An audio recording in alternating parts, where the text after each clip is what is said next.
the Normal Nerds Podcast, where two very normal dudes talk about very nerdy stuff and whatever else we feel like talking about. I'm your host, Maxwell Srusia. And I'm your host, who's still waiting for that Sander Lanch to hit, Davis Spades. This episode, we're going to be talking about the truth, about Wind and Truth. So sit back, relax, and welcome to the Normal Nerds Podcast.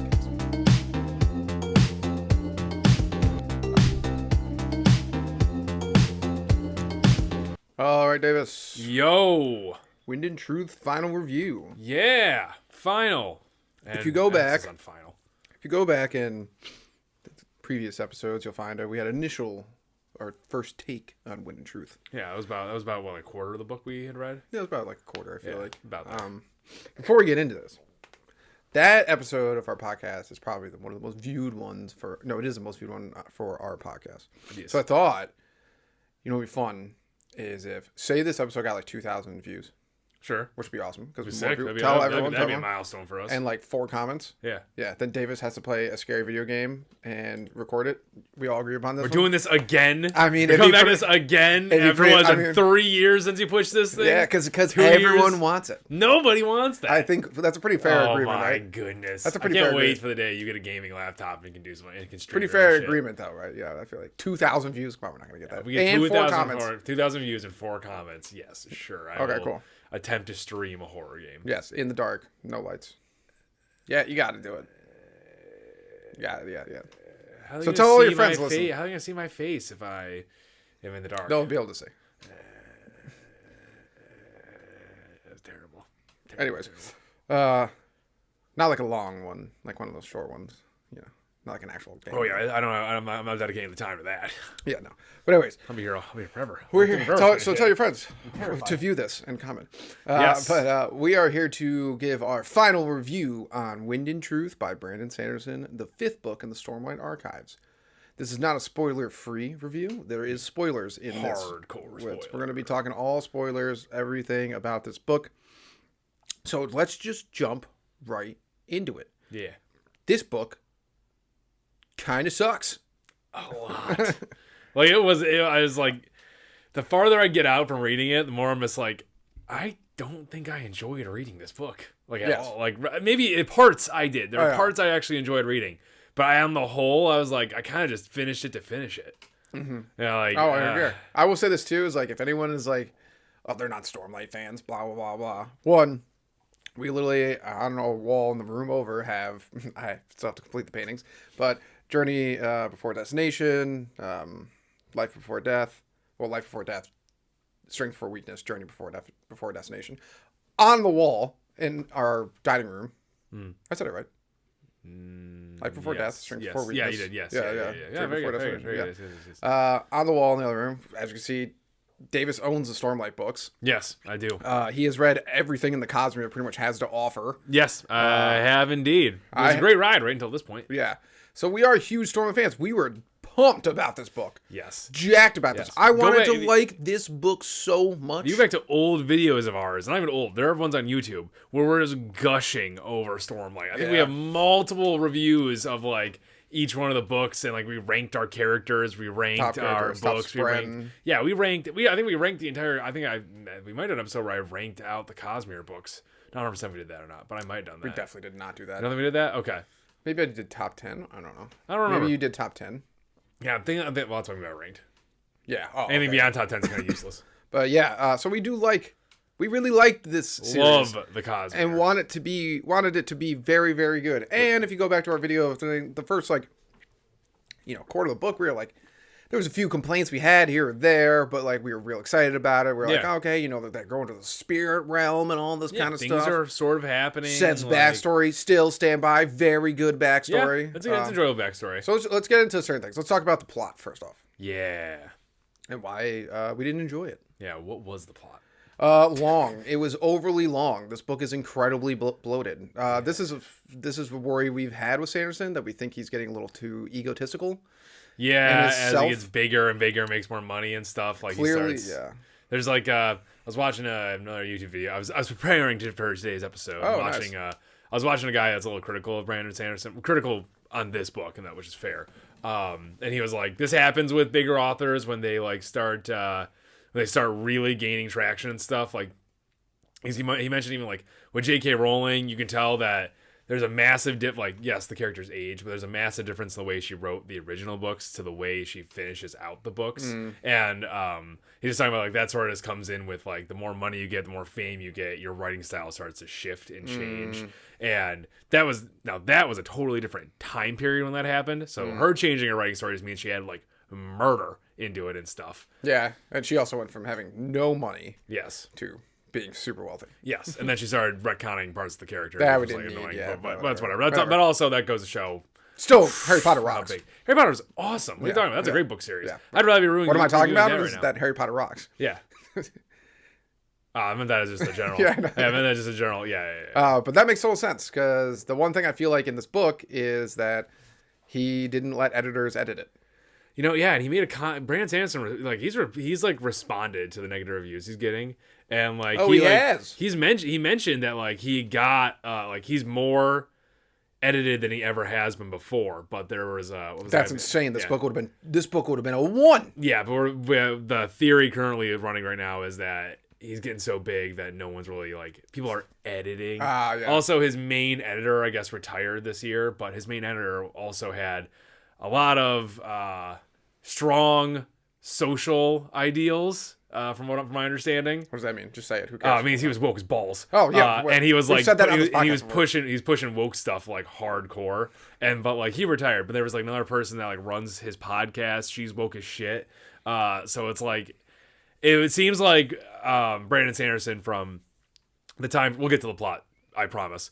It seems like from the time that when he started writing, where he was like, he posted stuff that was like, when J.K. Rowling came out that Gandalf was gay, he was like, he had like a tweet about it that was like, I don't necessarily agree with this or agree with gay marriage or anything like that, but I respect you have your own opinion in this sort of thing. And it said before that he wasn't gonna like put a lot of like social issues into his books and stuff. Yeah. And then one of the thought processes that like people around him started like pushing him this direction, and then this is how we got to here. Yeah. Before anyone jumps on our throat, by the way, that said that the only reason we don't like this book is because there's like a gay relationship or woke shit. That has nothing to do with it. Absolutely not. Nothing to do with it. That was in the book before, literally, and I had no problem with Drahe and his husband hilarious. Yeah, it was amazing. Not funny, but they're like, this has nothing to do. The way it was added in was we watch Invincible. Yeah. That's true. I'm not caught up on Invincible. Jeez.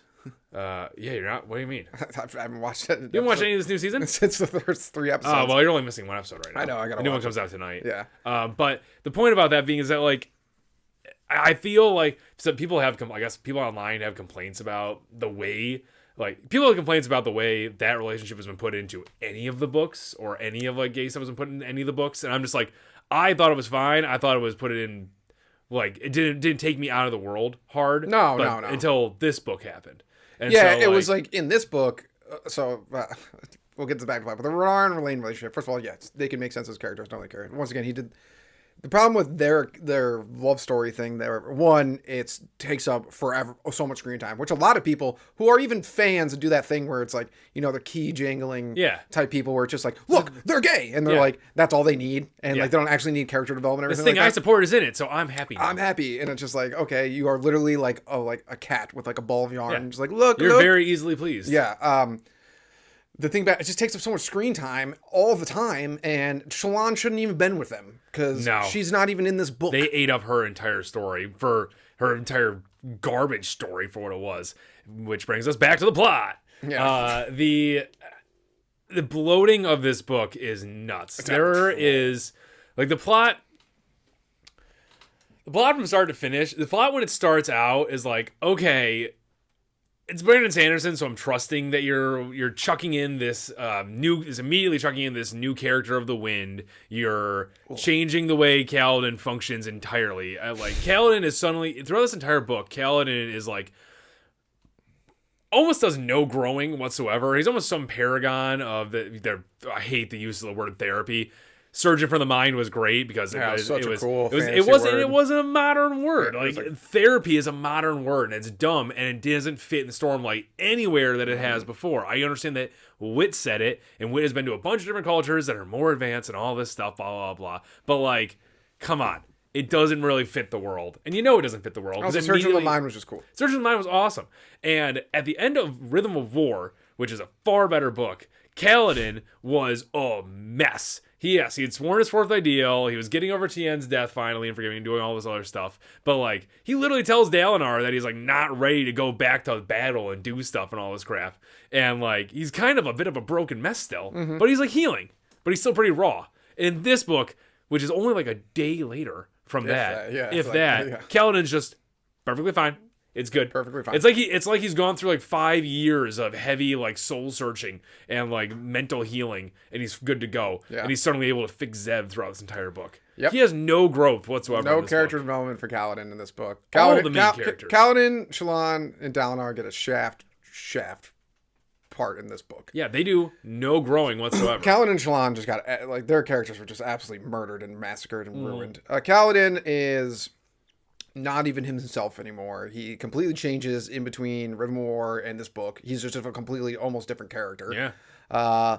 Kind of just like even like the one scene at the end with Ishar, he's like, when he just stands up to beat Ishar, where he just stands up, and Ishar's like, how can you do this? He's like, I live with this every day. I was like, really? I couldn't tell that from this book. Yeah. Really, seems like you are totally fine. Seems like you are freaking walking on a golden path right now, dude. You are good to go. At the end of Rhythm of War, Kaladin was like this awesome Knights Radiant who was like this like leader and like had a huge growth in his character, but still wasn't there 100%. And it was going to be awesome to see him continue to grow into this even better and better and better. Someone you finally saw could eventually swear the fifth ideal for whatever that is for the Windrunners. And it felt like I was like, oh, he's finally on the right path where he can make it all the way there now. This is a classic thing where he wanted Kaladin to be a herald. That's probably an idea he had. And he wanted Kaladin to be a herald, which happens at the end of the book. And I think like he's like, oh, Kaladin can't be a broken mess when he becomes a herald. For some reason, he thought that. So he's just like, well, the way he gets better is by getting Sev better. It's like, so Kaladin's still semi-broken. Yeah. Well, no, he's just fine now. Yeah, he's good. He's so good, he can fix everyone else around. He can fix...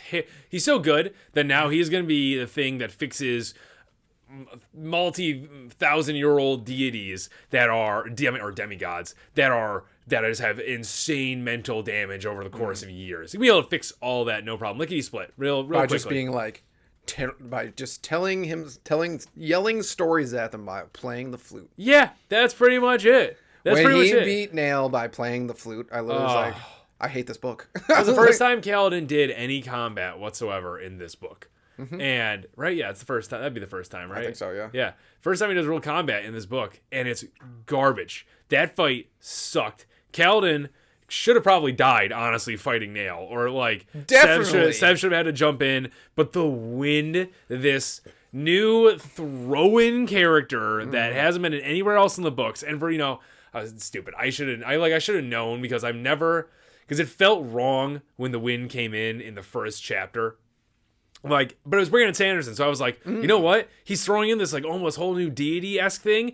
Gonna make total sense. Brandon Sanderson. I have complete faith in his writing style. Nah. And I was like, I felt weird, but yeah, nah. He like the wind, the stone, and what darkness are the third, or like the remnants of Ada Nulcium that he put in there. It's too much, Sanderson. It's too much. The wind is a giant Deus Ex Machina, and it's ridiculous. It's just so ridiculous. At the end of the book, it's just like.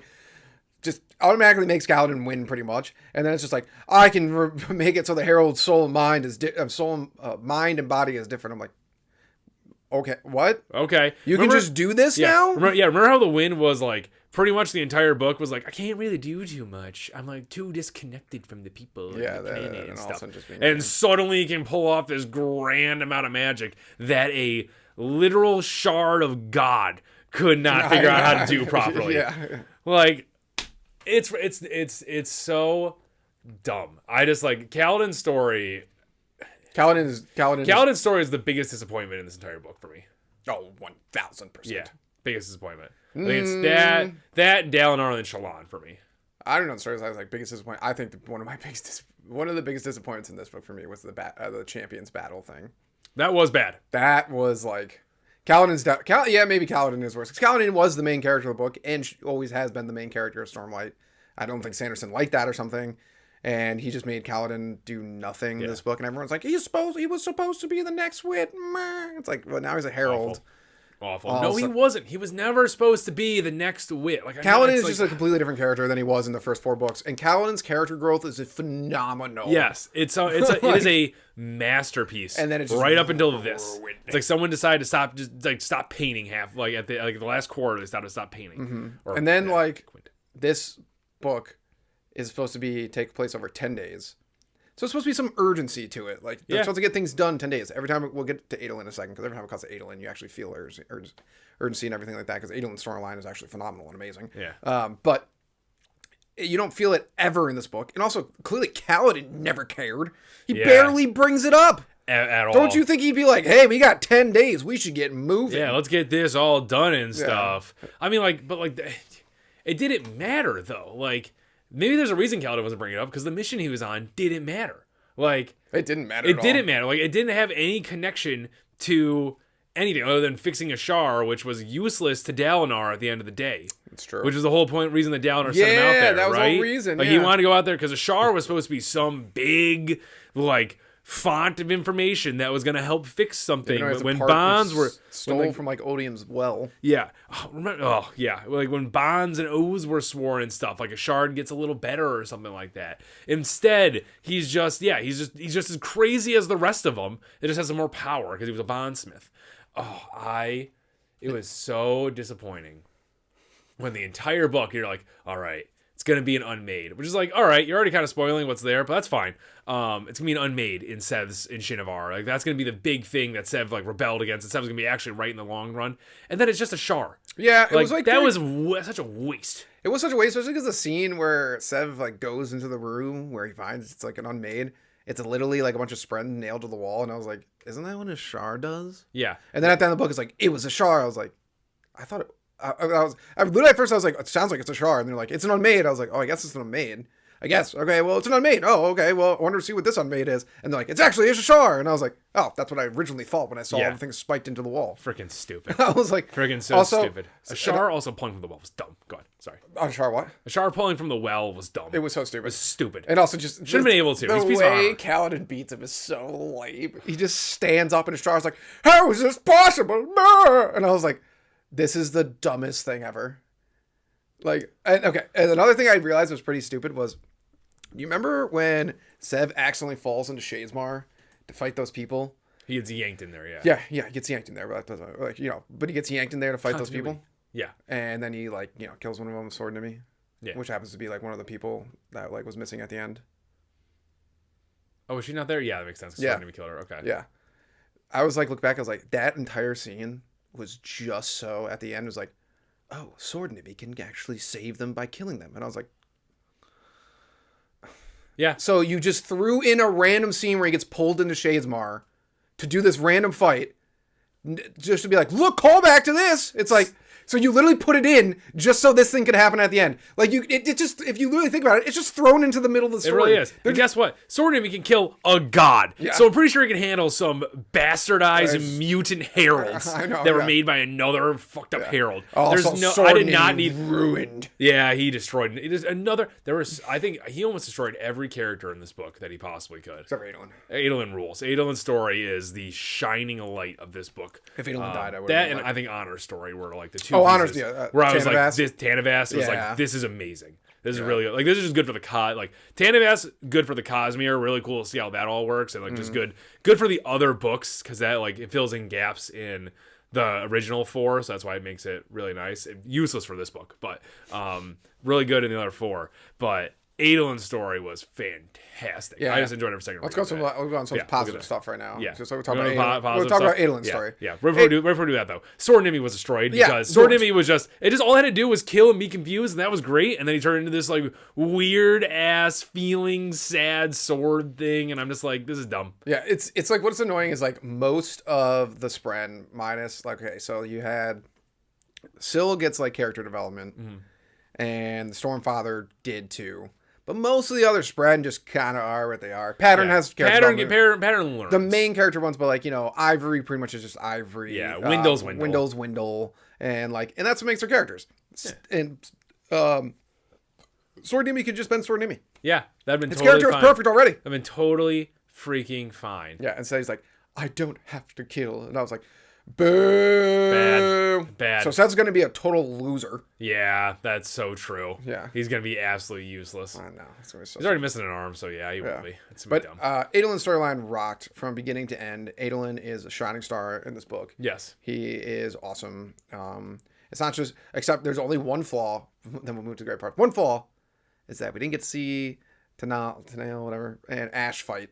And Colin, yeah. that alone, when he took that away from us to cut to a scene of Aurora and Merlane talking about how they're two guys, which we know. It was so annoying. And then it cuts back, and then you find out that like we missed that entire fight where we got to see two badass heralds fight. And then Ash is like, I'm not going to make sure he doesn't go alone this time. I was like, oh, it's a really cool line. If I got to see you fight, instead nice. I didn't get to see that at all. There's 2 points to that. The one is that he's clearly just wants to save the heralds really, truly fighting for the point in time when they come back. And then, which is dumb, should show us it now. And like, yeah, we saw Nail a little bit. It's like, we already knew the heralds had more powers than everyone else did. So that's beside the point. Wreck. And also, people like, I think we'll argue and talk about too, is that like in old other books, he would do this. He would cut away from the battle for a hot second and come back to the battle. Happened in, I'll always remember what happened right when Kaladin in Words of Radiance jumped into the arena to save Adolin. And then it cuts to Shallan. I almost put my fist through my monitor while I was listening to the book because I was so mad. And then it cut back, which is great. But it cut back. Yes. We got to see the fight. Yes. And in this one, it was another instance, and this happens a lot in the book, where it's tell, don't show.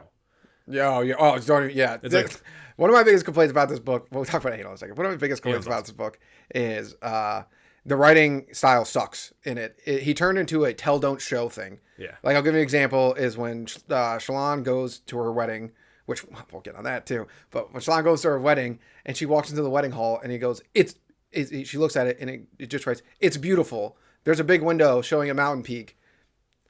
And then that's it. I'm like, oh, so you just say it's beautiful. So now it's just beautiful. Describe the room. You don't have to say it's beautiful. Just describe it. And then I'll go, ooh, that looks nice. Yeah. That looks beautiful. It's like he like he shelved all of it. Like so much of what made Brandon Sanderson really good with his writing style was that it was very detailed and very descriptive. Yeah. And he it communicated it really well to you. Like there's like, I'm very bad at imagining properly scenes in my head from books. I don't know what it is, but it's like I'm usually always off about something because I just don't listen maybe. And there's a lot of scenes in Stormlight where I've gone online and I've seen people's like artist rendition of what's going on, like the fight scene in the Words of Radiance in the arena. I like imagined that perfectly because he described it perfectly. Yes, and so it's. In this one, it was just like, oh, cool, great. So I'm just going to fill in. Honestly, the entire wedding scene, I was so done at that point. I was just like, okay, Shallan's I was done at that point. I'll talk about the wedding scene real quick. So right before the wedding scene, Shallan is in the spirit. Hang on. Let's talk about Adolin, and then let's talk about Shallan, and let's talk about Dalinar. Okay. And so let's do a little structure in this one. Adolin's storyline is awesome. He, goes to Azmir. Yeah, that's right. Yeah, he goes to Azmir. Hey, look at you. Hangs out with the king. You got a name right. The past like thief, and they play like that card game, which I can't remember because I just Towers. They play Towers, and he like breaks it all down, and like he's becoming buddies with the king, and then like, he's trying to keep the dome safe and everything, and he's fighting against Abaddon the Monarch. Yeah, and it's just all this great sequence. I'm like, this is awesome. Yep.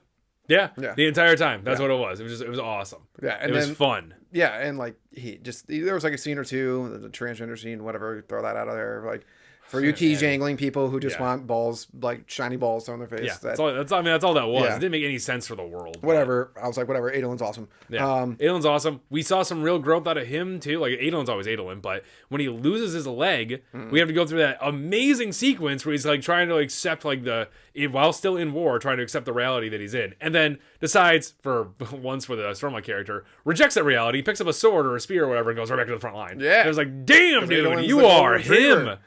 I love the scene when he saves the other Sharplate guy, who also was just ruined by Sanderson.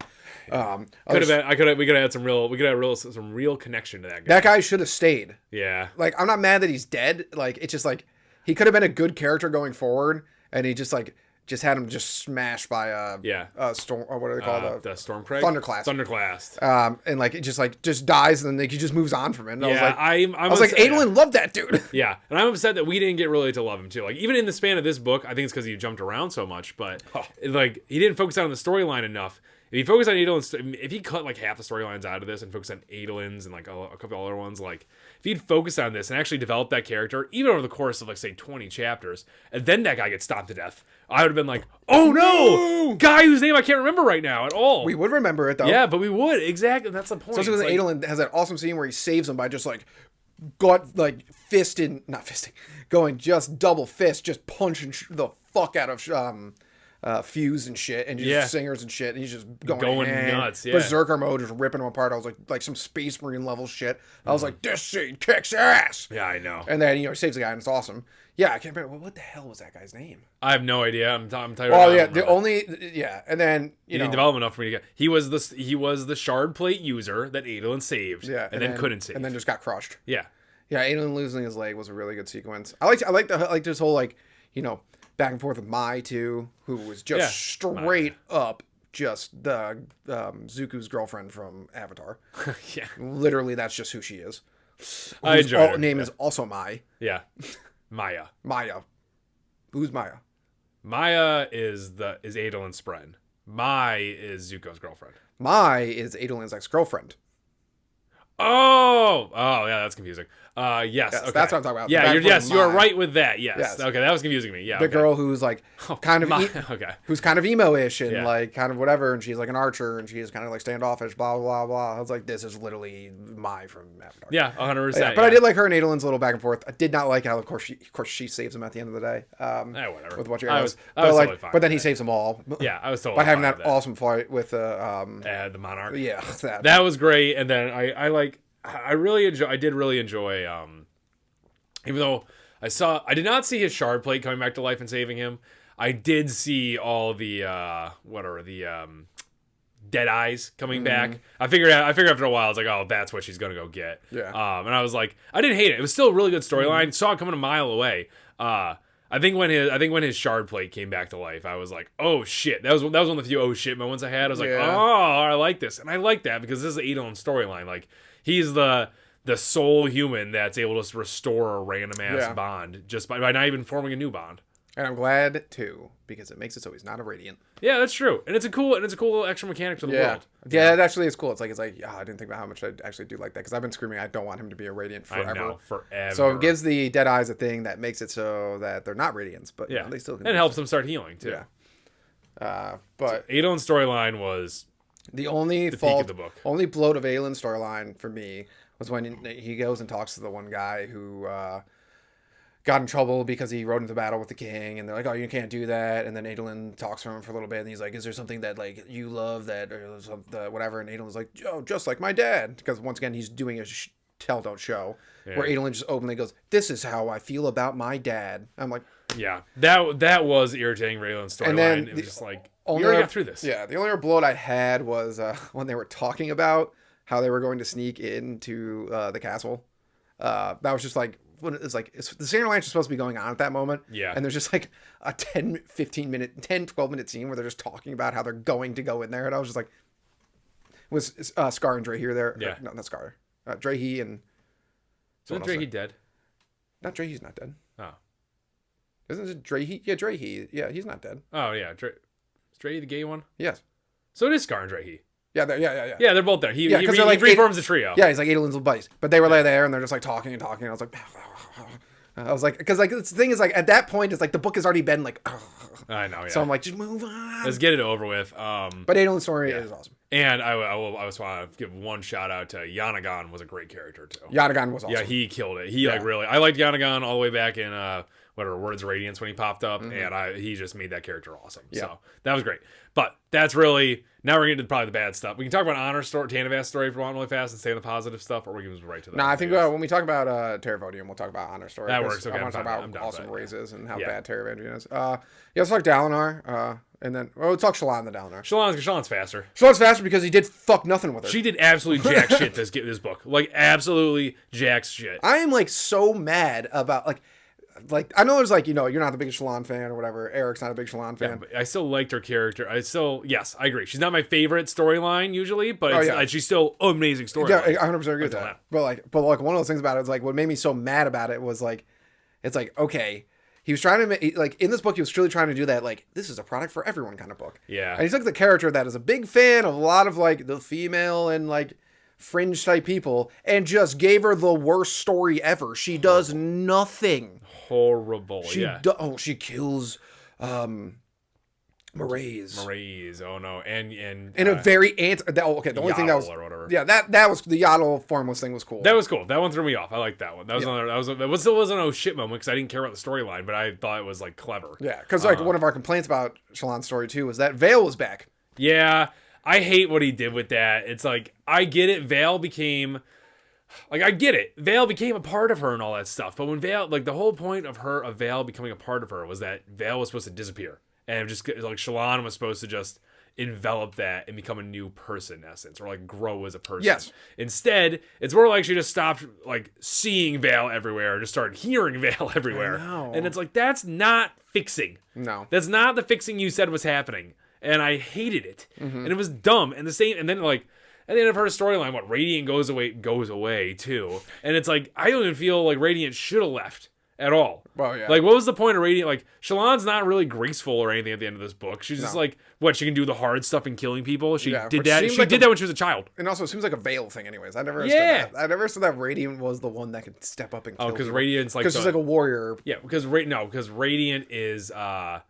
her image, her idea of herself as Yasna, and Yasna did that old scene where she killed all those people right in front of her. So she's like, but like, it's just like it was just one of those things where Vale coming back was just so. It was dumb. It wrecked. It kind of for me. A beautiful, awesome scene. Yeah, for me, it wrecked that entire Rhythm of War sequence that happened at the end. He really like hated the old books. Yeah, and just shit all over them. Yeah, and like kind of did. Yeah, and not for nothing. Like, does that mean Formless is still just hanging out, ready to start talking too? I thought she like quashed Formless or like suppressed it to the point where it didn't matter or something like that.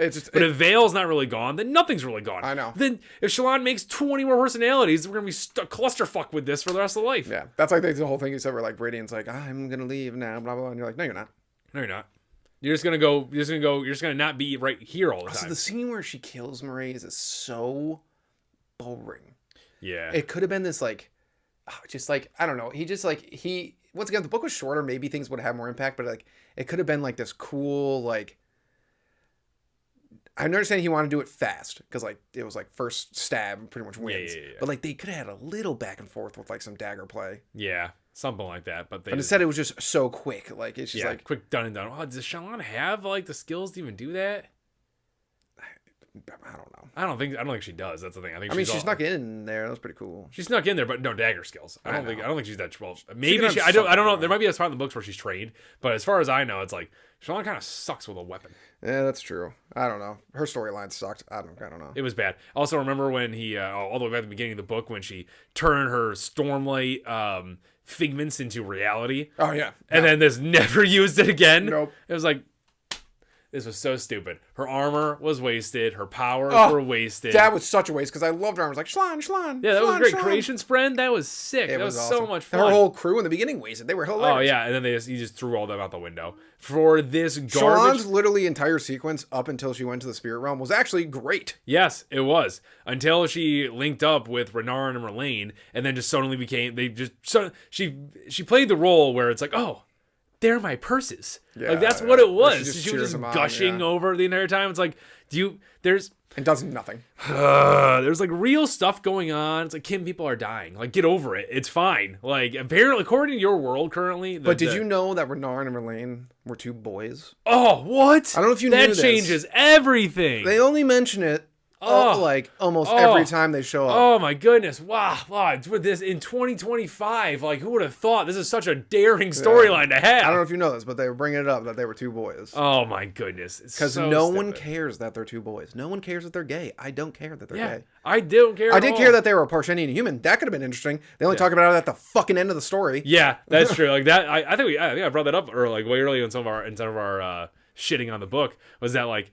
that could have been the cool storyline. Could have been great. But there's literally a line after like 50 hours into the book where literally like finally Renarin brings it up to Verlaine and he's like, and then what does Verlaine do? Tell him a story of how he was in mate form and got hard for a dude and not a girl. And then everyone laughed at him for it. And then they're like, oh, it's so tough like that. And I'm like, oh, it's just about them being, we get it. They're boys. We know what gay is. We're not two. Understand this. And no one cares. It's a fantasy book. Yeah. Fantasy people don't care about this. Even in your own fantasy book, you've already acknowledged is an accepted thing. Yeah, so no one The cares. Parshendi thing is the unaccepted thing. You don't even care about that. They don't even work on their relationship. That's what bothers me. They don't. They don't even work on like why they're good for each other and all this kind of stuff. And like the once in the beginning, they talk about how they're both outcasts. Whoop-de-doo. Which like, and then retcons Verlaine having mate form at the fire. Oh yeah, remember that whole thing where it was like, oh, in order to change forms, you have to, which was also in the book, you have to go into the storm and have the right spread and all this stuff. But instead, just to add a little bit extra gay stuff into it, he was like, well. Sometimes Verlaine would just transform around the cook fire and then blush and transform back. It's like that doesn't make any sense. It doesn't make any sense at all. Yeah, that's a retcon. Unless I'm completely misunderstanding mate form, but I'm not. The scene it all started when Drake shows up and she's like, I see the way you look at Verlaine, and Renarin's like, I just can't because Navani would want kids and Dalinar and Adolin are all masculine. But I'm like, oh, apparently Adolin doesn't care about what anyone is in anyways. He just assumed a girl was a guy out of nowhere. Yeah, so he won't care. I promise you won't care about this at all. Yeah, and like honestly, like Dalinar, who like really cares. And evidently, like, no one cares about anything, and as they shouldn't, because it doesn't matter. There's bug aliens walking around. That fact, yeah. There's literal infinite gods above your head deciding what's going to happen. No one cares about this. And but this is what we got to deal with. Pushing it. They're like, but we're two men. And it's like, yeah. Shove it in my face a little bit more, why don't you? Like, that's great. And it ate up a huge... It was so blunt. It was so badly done. I could have written a better storyline with this, and I suck at writing. This is like, so annoying. I just wish it would have been more about, like, you know, how Renarin's, like, kind of funky and weird, you know, like, he has, like, autistic or whatever. But, like, he's, like, funky and weird. He could have grown as a character, which he did grow a little bit in this book, but his character was absolutely ruined overall at the end. Did he grow as a character in this book? In the beginning, like, he showed, like, he was going to be more forceful and, like, try to be more, like, you know, like Dalinar style. He did in the beginning. I remember and then his character just goes do. His character just reverts. Yeah. Like a lot of characters in this book, like Shallan just reverts. Yeah. But like and like it just could have been more about like them growing as characters and like I don't know. It's just like it was just so it was I don't know. It was just so stupid. It was just so in your face and it was just so blunt and awful. But anyways, it's Shallan's storyline. I want to talk about the one point here is so we have to watch the scene where Shallan's mom dies again because God forbid we could ever get away from that scene, even though Shallan already got over it. We have to watch it again, and the sole reason we watch it again is to find out Shallan's mom is I can't remember the name of the herald at the time, but it's like Kaka or something. Yeah, I don't know. She didn't matter, but she's a herald, and some people are like, "Oh, isn't that crazy?" And it's like the way it's like shown, it's really not that crazy. Like it's just like whatever. And then the worst part, this shows you how bad this book was written. She goes, and Patton's like, it's not crazy that you found out your mom's a herald. She's like, I already knew because of my wedding. And I was like, oh my God, are you telling me there's a scene where we could have found out that her mom's a herald that we haven't seen yet? Yeah. We haven't seen the wedding because it happened in between Rhythm of War and Oathbringer. So we could have seen a fun scene with like Adolin and like Shallan and we could have seen like, you know, a nice cool down scene of like all them being Goonie, how it's like Adolin wore Kaladin's thing and everything like that. And then her mom could have just been there and I'm like, wait a minute, what? Her mom's alive? Yeah. And then that's when you find out she's a herald. Instead you blow it by watching us sit through Shallan killing her mom again for the billionth time. And it's just like, oh my God. First of all, the wedding scene sucked. They did a whole ceremony. The whole ceremony. And also, Alethi culture doesn't make any sense in this book. No. They're like, you walk down by yourself because you're a possession of no one. And I'm like, this warmonger and conquering culture is very progressive. Yeah, exactly. Literally has women wear gloves or entire sleeve, so you even see their safe hand because they're so about propriety and and all this crap. And you're just like, they became very progressive real quick, real fast. Oh wait, no, they say that's actually been their tradition forever, so that makes no sense. And also, we get the whole ceremony, and I was like, that was a waste of time. And then the confusing part, she meets her mom, and then her mom. Here's what confused me. Not confused me. Her mom's a herald, so she can go into the spirit world, whatever, and she talks to her for real. And all I'm thinking is like, Why has no herald done this yet in the book? True. We've seen a bunch of heralds. They saw all the heralds. A bunch of them. Yeah. All of them. All of them. Literally all of them. saw all of the heralds, and none of the heralds did this at all. Herald's storyline was the biggest waste. He destroyed that mechanic too. It was just like the heralds were always this sort of this like immortal, untouchable, just existed outside of it. They were part of honor. So they, in some aspect, they really didn't like. Where they didn't even have real bodies, where they're just made in the storm and all this shit. And then he goes and has these heralds start having kids and shit. And I'm just like, yeah, so now they're just regular fucking humans. They're not even like in order for Kaladin to become a herald, he has to have his soul ripped out of his body. And then I guess their bodies get reformed in the high storm or some shit like that. But it's like, I don't know. In all that time, like you're reforming all their like reproductive capabilities too. It's like they're made of light at some point. So it's like, why are you doing this? I thought that was so weird that he did that. It's like the heralds should have just been removed from humanity. They shouldn't still be. It's a shock thing. Humans. Did a bunch of those. It was a shock thing. It was just like, and then, her mom's a herald. And then like, why? And then you get then you get into the point you were talking about is that her mom communicates to her through the spirit realm while she's on Braze, and I'm just it didn't make any sense. Mm-hmm. It's like, why is she able to do this now? Why is this happening? Which is going to lead us into the next big point of the spirit realm was an absolute piece of garbage add-in that doesn't make any sense. Yeah, the spirit realm, at first, when they went, I was like, ooh. Yeah. And then there was a few. I thought it was sound cool. There was a few, the first memory, when it shows them coming all to Roshar, I was like, okay. Uh-huh. And then the spirit realm went on, I was like, this is terrible writing. This is Sanderson wanted to show us a bunch of stuff. And was just like, there's a spirit realm, so here's past stuff, guys. Yep. He just wanted to dump lore in not a cool way to dump lore. Yep, he should have dumped lore the way he has in the past, like at the beginning of the chapter heads. Or he should have had, and this is a classic one, a character find some old dusty-ass manuscript or like some gem which literally can just hold information forever, as demonstrated in these books, and just have them like learn it over time, over the course of several chapters. Now, is that a good way to do it? It's kind of cheesy, but it's better than this of let's waste half the book dragging us through memory to memory to memory, some of which were absolutely boring as shit. But that's the thing is like what I hated was he was doing this too. It's like if you just told us the story of what happened, in like we actually got the just as but we got Tanavast's story by just happening in the book. There's nobody clicks a key, nobody finds pages of a book. None of that happens. Tanavast's story just happens. So like could have done that too. Yep. But like the thing that I hated about these is not only did we like kind of watch them, we had to watch them like 3 times because it kept jumping points of view, and I don't care about Navani's point of view of the Oath Pact versus Dalinar's point of view of the Oath Pact. Navani should not have gone into the spirit realm. Navani should have been kept down to the spirit realm and have her own storyline. Yeah, she should have just stayed with because one and done something cool, like built something. Yeah, that'd been awesome. Like she did in Rhythm of War, and she was sick in that book. I love Navani in that book, and in this one, I feel like he did her dirty because she was just sort of like on a leash with Dalinar the entire time. Yeah, and then just watching Gav. Really. Yeah, that's all she did. She didn't really have any like of her own agency. She didn't really do much. Like even when it came to there was that one pivotal scene or some shit like that where we're not even pivotal scene where like Dalinar is talking about all the bonds he can feel around her, and she can't feel shit because her bond is with she must be the weakest bondsmith on the planet because whatever the sibling does, it gave her jack shit in the spirit world. Oh, they helped us get out that one time. The only way her power works is if she's in the tower. Yeah, which she's is at dumb. Earthier, and that's like it. Which is dumb. Could have had equal amount of powers as Dalinar, but just decided not to do that. So whatever.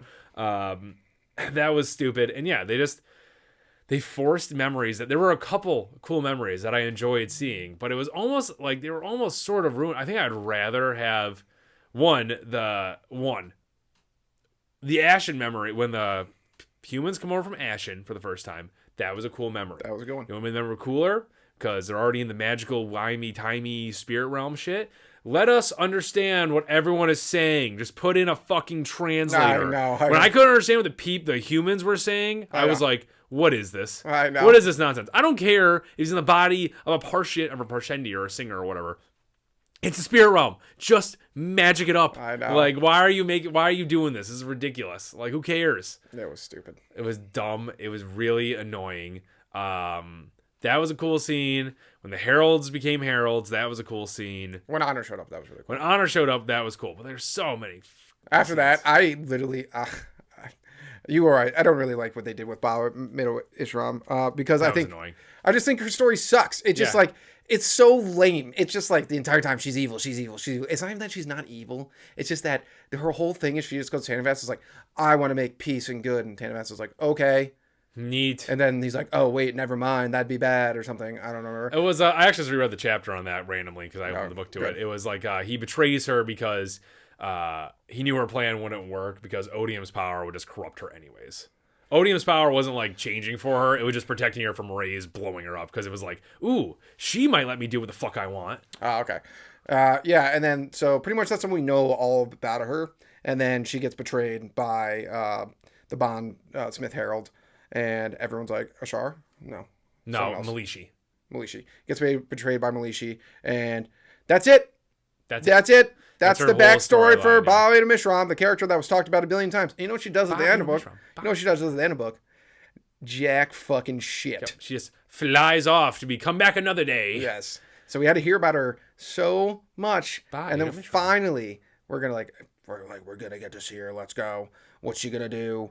Blah blah. And also Renarin, it became a liberal arts freshman college student when they betrayed her, and he's like, I understand why she hates all humans now. It makes sense. Even Relaine, who has been treated bad by humans, was literally like, this seems extreme to hate all humans. He was like, that's a little weird. Renarin's the kid who comes back from college and is like, actually, Thanksgiving is a day of genocide and destruction. Don't know if you guys do that. It's like, yeah, we're adults. We all know what Thanksgiving is. Yeah. I know you 18-year-old who just figured out something.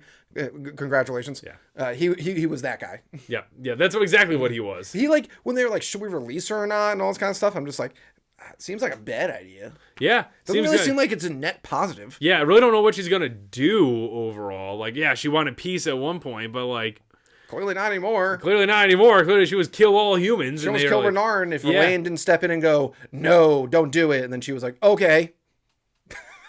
That's what that scene is. Exactly what it There's was. no more detail to that scene. We don't get Relaine giving a speech or anything, something that could have not been bloated or something. Yeah. We just get Relaine just like, don't do it. And she's like, don't do it. And then she just don't do does it. Also the scene where they hold the gem up together that Shallan sees and they hold it above their heads together like a union kind of thing and then drop it was so stupid. Oh, it was horrible. Some loser, some fringe furry person is like, that scene's beautiful. And it's like, that scene is so lame. It would have been way better if their hands were on top of each other, like they were holding each other and it was in their hands, and then they just slowly let it go. That's pretty cinematic. Yeah. But no, it'd be cooler if everyone with a shard blade and just smashed it.